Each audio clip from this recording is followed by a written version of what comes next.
ನಮಸ್ಕಾರ, ನೀವು ನೋಡ್ತಾ ಇದ್ದೀರಾ ಸುಮನ್ ಟಿವಿ ಕನ್ನಡ. ನಾನು ಮಹೇಶ್ ದಂಡು. ವೀಕ್ಷಕರೇ, ರಾಜ್ಯ ರಾಜಕಾರಣದಲ್ಲಿ ಮತ್ತೆ ಸಂಪುಟ ಪುನರ್ರಚನೆಯ ಮಾತು ಕೇಳಿ ಬಂದಿದೆ. ಸ್ವತಃ ಸಲೀಂ ಅಹ್ಮದ್ ಅವರು ಸಂಪುಟ ಸರ್ಜರಿಯ ಬಗ್ಗೆ ಮಾತನಾಡಿದ್ದಾರೆ. ಹಾಗಾದ್ರೆ ಈ ಬಾರಿ ಸಂಪುಟ ಪುನರ್ರಚನೆ ಆದರೆ, ಸಂಪುಟಕ್ಕೆ ಸರ್ಜರಿ ಆದರೆ ಯಾರು ಇನ್ ಯಾರು ಔಟ್, ಕಂಪ್ಲೀಟ್ ರಿಪೋರ್ಟ್ ಅನ್ನ ಕೊಡ್ತಾ ಹೋಗ್ತೀನಿ. ಅದಕ್ಕೂ ಮುನ್ನ ನೀವಿನ್ನೂ ನಮ್ಮ ಚಾನಲನ್ನು ಸಬ್ಸ್ಕ್ರೈಬ್ ಮಾಡಿಲ್ಲ ಅಂದರೆ ದಯವಿಟ್ಟು ಈ ಕೂಡಲೇ ಸಬ್ಸ್ಕ್ರೈಬ್ ಮಾಡಿ. ರಾಜ್ಯದಲ್ಲಿ ಕಾಂಗ್ರೆಸ್ ಸರ್ಕಾರ ಬಂದು 3 ವರ್ಷ ಆಗಿದೆ. ಈ 3 ವರ್ಷದ ಅವಧಿಯಲ್ಲಿ ಪವರ್ ಶೇರಿಂಗ್ ವಿಚಾರ ಸಾಕಷ್ಟು ಬಾರಿ ಸದ್ದಾಗಿತ್ತು.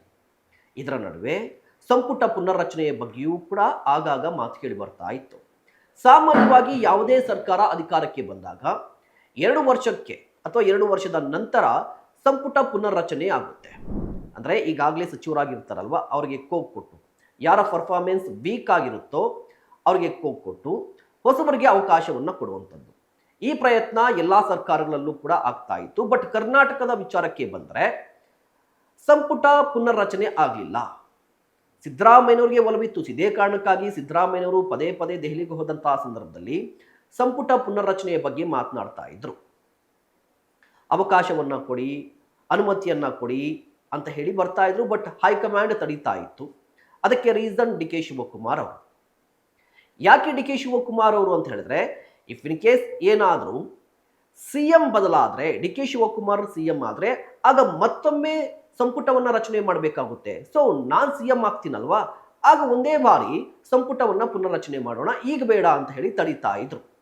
ಅಂದ್ರೆ ಇಫ್ ಇನ್ ಕೇಸ್ ಏನಾದರೂ ಸಂಪುಟ ಪುನರ್ರಚನೆ ಆಗೋದೇ ಆದ್ರೆ ನಾನು ಸಿಎಂ ಆದ ಬಳಿಕ ಆಗಬೇಕು ಅಂತ ಡಿ ಕೆ ಶಿವಕುಮಾರ್ ಅವರು ತಡೀತಾ ಇದ್ರು. ಆ ರೀತಿಯ ಪ್ಲಾನ್ ಅನ್ನ ಹಾಕೊಂಡು ಸಿದ್ದರಾಮಯ್ಯವರ ಪ್ಲಾನ್ ಏನಾಗಿತ್ತು ಅಂತ ಹೇಳಿದ್ರೆ, ಈಗ ಸಂಪುಟ ಪುನರ್ರಚನೆ ಆಗ್ಬಿಟ್ರೆ ನಾನೇ ಕಂಟಿನ್ಯೂ ಆಗ್ತೀನಿ, ಸೊ ಈ ಕಾರಣಕ್ಕಾಗಿ ಸಂಪುಟ ಪುನರ್ರಚನೆ ಆಗಬೇಕು ಅಂತ ಹೇಳಿ ಪ್ರಯತ್ನಿಸ್ತಾ ಇದ್ರು. ಈ ಇಬ್ಬರ ನಾಯಕರ ನಡುವೆ ಸೀನಿಯರ್ ಲೀಡರ್ಗಳು, ಸೀನಿಯರ್ ಶಾಸಕರು, 4-5 ಬಾರಿ ಗೆದ್ದಿರುವಂತಹ ಕಾಂಗ್ರೆಸ್ ಶಾಸಕರು ಕೂಡ ದೆಹಲಿ ಹೈಕಮಾಂಡ್ ಕದವನ್ನ ತಟ್ಟಿ ನಮಗೂ ಕೂಡ ಅವಕಾಶವನ್ನ ಕೊಡಿ, ನಾವು ಕೂಡ ಸಾಕಷ್ಟು ದುಡ್ದಿದ್ದೀವಿ, 4-5 ಬಾರಿ ಗೆದ್ದಿದ್ದೀವಿ, ನಮಗೆ ಅವಕಾಶವನ್ನು ಕೊಡಿ, ಸಚಿವರನ್ನಾಗಿ ಮಾಡಿ ಅಂತ ಮನವಿ ಮಾಡ್ತಾ ಇದ್ರು. ತೀರಾ ಇತ್ತೀಚೆಗೆ ಹೊಸಬರು, ಅಂದ್ರೆ ಫಸ್ಟ್ ಟೈಮ್ ಎಲೆಕ್ಟ್ ಆಗಿರುವಂತಹ ಕಾಂಗ್ರೆಸ್ನ ಶಾಸಕರು ಕೂಡ ಹೈಕಮಾಂಡ್ಗೆ ಒಂದು ಪತ್ರವನ್ನ ಬರೆದಿದ್ರು. ನಮ್ಮಲ್ಲೂ ಕೂಡ ಸಚಿವ ಸ್ಥಾನ ಆಕಾಂಕ್ಷಿಗಳಿದ್ದೀವಿ, ನಮ್ಮನ್ನೂ ಕೂಡ ಸಚಿವರನ್ನಾಗಿ ಮಾಡಿ ಅಂತ ಹೇಳಿ ಪತ್ರವನ್ನ ಬರೆದಿದ್ರು. ಸೊ ಅಲ್ಟಿಮೇಟ್ ಆಗಿ ಕರ್ನಾಟಕದಲ್ಲಿರುವಂತಹ ಕಾಂಗ್ರೆಸ್ ಸರ್ಕಾರ, ಸಿಎಂ ಕುರ್ಚಿಯ ಚರ್ಚೆ, ಇದರ ನಡುವೆ ಸಂಪುಟ ವಿಸ್ತರಣೆ, ಇದ್ರ ಬಗ್ಗೆ ಚರ್ಚೆ ಆಗ್ತಾನೆ ಇತ್ತು. ಬಿಹಾರ ಎಲೆಕ್ಷನ್ ನಂತರ ಆಗುತ್ತೆ, ಪಂಚರಾಜ್ಯಗಳ ಎಲೆಕ್ಷನ್ ನಂತರ ಆಗುತ್ತೆ, ಬೈ ಎಲೆಕ್ಷನ್ ನಂತರ ಆಗುತ್ತೆ. ಸೊ ಈ ಚರ್ಚೆ ಇತ್ತು, ಮುಂದೂಡಿಕೆ ಆಗ್ತಾನೆ ಇತ್ತು. ಬಟ್ ಈಗ ಸಲೀಂ ಅಹ್ಮದ್ ಅವರು ಈ ಸಂಪುಟ ರಚನೆ ಬಗ್ಗೆ ಅಥವಾ ಸಂಪುಟ ಪುನರ್ರಚನೆ ಬಗ್ಗೆ ಮಾತನಾಡಿದ್ದಾರೆ. ಹೈಕಮಾಂಡ್ ಈಗಾಗಲೇ ಓಕೆ ಅಂತ ಹೇಳಿದೆ, ಯಾರು ಇನ್ ಯಾರು ಔಟ್ ಅನ್ನೋದು ಸಿದ್ದರಾಮಯ್ಯನವರು ತೀರ್ಮಾನ ಮಾಡ್ತಾರೆ ಅಂತ ಹೇಳಿದ್ದಾರೆ. ಹಾಗಾದ್ರೆ ಇಫ್ ಇನ್ ಕೇಸ್ ಏನಾದರೂ ಸಂಪುಟ ಪುನರ್ರಚನೆ ಆದರೆ ಯಾವ ಹಾಲಿ ಸಚಿವರಿಗೆ ಗೇಟ್ ಪಾಸ್ ಸಿಗುತ್ತೆ, ಮತ್ತೆ ರೀಸನ್ ಏನು ಅನ್ನೋದನ್ನ ನೋಡೋದಾದ್ರೆ, ಮುಖ್ಯವಾಗಿ ಈ ಸರ್ಕಾರದಲ್ಲಿ, ಕಾಂಗ್ರೆಸ್ ಸರ್ಕಾರದಲ್ಲಿ ಒಂದು ಮಾನದಂಡಗಳನ್ನು ಹಾಕೊಂಡಿದ್ದಾರೆ. ಯಾವ ಸಚಿವರಿಗೆ ಕೋಕ್ ಕೊಡಬೇಕು, ರೀಸನ್ಸ್ ಏನು ಅಂತ ಹೇಳಿ. ಆ ರೀಸನ್ಗಳನ್ನ ಒಂದೊಂದಾಗಿ ನೋಡೋದಾದ್ರೆ, ಶಾಸಕರು ಸಚಿವರ ಬಗ್ಗೆ ಅಸಮಾಧಾನ ಹೊರಹಾಕಿದ್ದಾರೆ ಈ ಸರ್ಕಾರ ಬಂದಾಗಿಂದು ಕೂಡ. ಅಂದರೆ ಸಚಿವರು ನಾಮಕಾವಸ್ಥೆ ಮಾತ್ರ ಇದ್ದಾರೆ, ಅವರಿಂದ ಏನು ಉಪಯೋಗ ಇಲ್ಲ, ಏನು ಕೆಲಸನೇ ಆಗ್ತಾ ಇಲ್ಲ ಅಂತ ಹೇಳಿ ಸಾಕಷ್ಟು ಬಾರಿ ಶಾಸಕರು ಹೈಕಮಾಂಡ್ಗೂ ದೂರನ್ನ ಕೊಟ್ಟಿದ್ರು, ಸಿದ್ದರಾಮಯ್ಯನವ್ರಿಗೂ ಕೂಡ ದೂರನ್ನ ಕೊಟ್ಟಿದ್ರು. ಸೊ ಸಚಿವರು ಮತ್ತು ಶಾಸಕರ ನಡುವೆ ಈ ಶೀತಲ ಸಮರ ನಡೀತಾನೆ ಇತ್ತು. ಸೊ ಇದನ್ನ ಒಂದು ಕಾರಣವಾಗಿ ಇಟ್ಕೊಂಡಿದ್ದಾರೆ. ಮಾನದಂಡಗಳು ಏನು ಅಂತ ಹೇಳಿದ್ರೆ, ಕೇವಲ ನಾಮಕಾವಸ್ಥೆ ಸಚಿವರಾಗಿರುವಂಥವರನ್ನ ಸಂಪುಟದಿಂದ ಕೈ ಬಿಡೋದು, ಅಂದ್ರೆ ಈ ಸಚಿವರಿಂದ ಸರ್ಕಾರಕ್ಕೂ ಲಾಭ ಇಲ್ಲ, ಪಕ್ಷಕ್ಕೂ ಲಾಭ ಇಲ್ಲ ಅನ್ನುವಂತಹ ಸಚಿವರು, ಜೊತೆಗೆ ಭ್ರಷ್ಟಾಚಾರದ ಆರೋಪ ತಮ್ಮ ಇಲಾಖೆಯಲ್ಲಿ ಅಥವಾ ಆಯಾ ಇಲಾಖೆಯಲ್ಲಿ ಏನಾದರೂ ಭ್ರಷ್ಟಾಚಾರ ಆರೋಪ ಕೇಳಿ ಬಂದಿದ್ರೆ ಆ ಸಚಿವರಿಗೂ ಕೂಡ ಕೋಕ್ ಕೊಡಬೇಕು.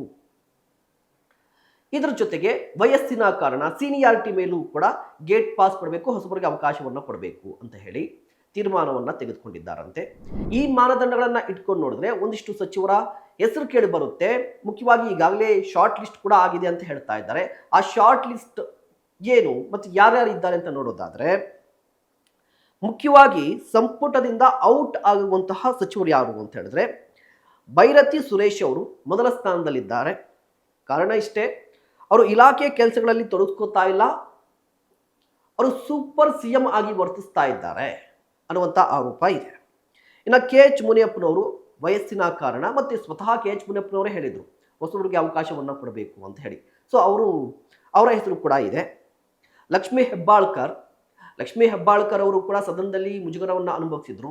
ಈ ಇಲಾಖೆಗೆ ಸಂಬಂಧಪಟ್ಟಂತಹ ಪ್ರಶ್ನೆಯನ್ನ ಕೇಳಿದಂತಹ ಸಂದರ್ಭದಲ್ಲಿ ತಪ್ಪು ಉತ್ತರವನ್ನು ಕೊಟ್ಟ ಕಾರಣಕ್ಕಾಗಿ ಇವರಿಂದ ಕೂಡ ಪಕ್ಷ ಸಂಘಟನೆ ಆಗ್ತಾ ಇಲ್ಲ, ಜೊತೆಗೆ ಇಮೇಜ್ ಏನು ಬೆಳೀತಾ ಇಲ್ಲ ಅಂತ, ಅಂದ್ರೆ ಸರ್ಕಾರದ ಇಮೇಜ್ ಜಾಸ್ತಿ ಆಗ್ತಾ ಇಲ್ಲ, ಡ್ರಾಪ್ ಆಗ್ತಾ ಇದೆ ಅಂತ.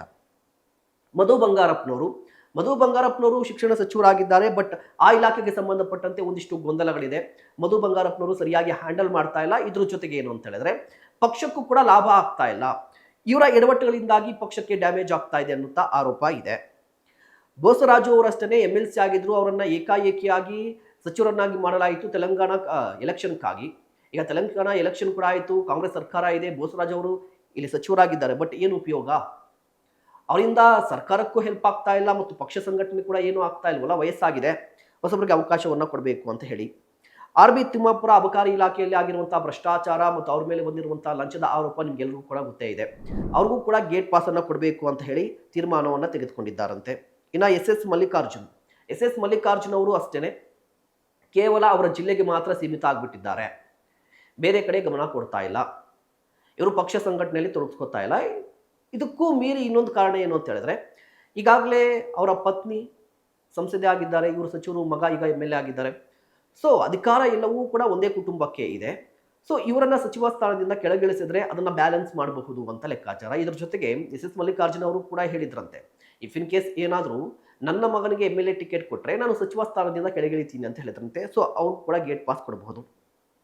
ಇನ್ನು ಚಲುವರಾಯಸ್ವಾಮಿ ಕೃಷಿ ಇಲಾಖೆ, ಚಲುವರಾಯಸ್ವಾಮಿ ಅವರು ಕೂಡ ತುಂಬ ಆಕ್ಟಿವ್ ಆಗಿ ಏನಿಲ್ಲ, ಮತ್ತೆ ಶಾಸಕರ ಮಾತು ಕೇಳ್ತಾ ಇಲ್ಲ, ಪಕ್ಷ ಸಂಘಟನೆಯಲ್ಲಿ ತೊಡಗಿಸ್ಕೋತಾ ಇಲ್ಲ, ಸರ್ಕಾರದ ಇಮೇಜ್ ಕೂಡ ಬೆಳೀತಾ ಇಲ್ಲ ಇವರಿಂದ ಅಂತ ಹೇಳಿ ಇವ್ರದ್ದು ಕೂಡ ಗೇಟ್ ಪಾಸ್ ಕೊಡುವಂಥ ಸಾಧ್ಯತೆಗಳಿದೆ.